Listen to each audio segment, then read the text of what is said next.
तो मैं आपको यहाँ समझाने जा रहा हूँ viscosity, Newton's law of viscosity. Newton's law of viscosity ये कहता है कि shear stress is directly proportional to velocity gradient, और उसमें प्रोपोर्शनैलिटी आता है विस्कोसिटी, दैट इज म्यू। अब हम आपको एक एग्जाम्पल के थ्रू इस चीज़ को बताने जा रहे हैं। जैसे कोई फ्लूइड है, सपोज कोई भी वाटर, कोई भी लिक्विड है, किसी भी तरह का फ्लूइड है। फ्लूइड एक्चुअली गैस और लिक्विड होता है, बट यहाँ पे हम आपको लिक्विड के केस में बात कर रहे हैं। तो एक लिक्विड लेते हैं जिसके डिफरेंट सेपरेट लेयर होते हैं, क्योंकि लिक्विड जो है, फ्लूइड दैट इज लिक्विड, वो कई लेयरों से बना होता है। तो उसमें से मैंने 2 लेयर चूज किया है। दोनों लेयर के बीच में डिस्टेंस है y, और उस पर एक फोर्स अप्लाई हो रही है, सपोज F अप्लाई हो रही है, और वो फ्लूइड मूव कर रहा है एक पर्टिकुलर वेलोसिटी से, दैट इज v।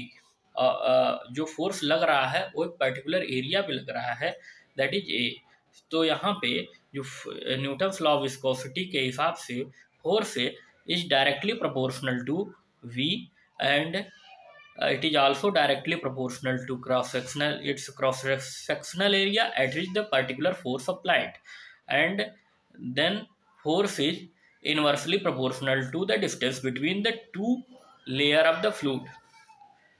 तो ये जो 3 इक्वेशन बन रहा है, इन तीनों को कंबाइन करने के बाद मेरा एक इक्वेशन आता है, उसमें force is directly proportional to VA/Y हम कह सकते हैं।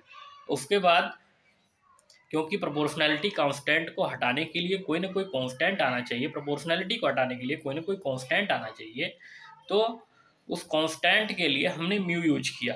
तो हम कह सकते हैं कि force equal to mu VA/Y। तो और उसको रीअरेंज करेंगे। After rearranging this equation, we can say that force per unit area is equal to mu V/Y, और फोर्स पर यूनिट एरिया को हम लिख सकते हैं टाउ। और सो अगर हमें इसे डिफरेंशियल फॉर्म में लिखना है तो हम लिख सकते हैं tau equal to mu dV/dy। dV/dy को हम लोग वेलोसिटी ग्रेडियंट भी कह सकते हैं। तो ये particular equation tau equal to mu dV/dy को ही हम न्यूटन्स लॉ ऑफ विस्कोसिटी कहते हैं। ये किसी भी फ्लूइड के लिए ये इक्वेशन वैलिड है। और आपको 2 चीज़ और इन्फॉर्मेशन देना चाहता हूँ। फ्लूइड 2 टाइप की भी होती हैं। एक होती है Newtonian fluid, non Newtonian fluid, जो हम अगले वीडियो में आपसे डिस्कस करेंगे।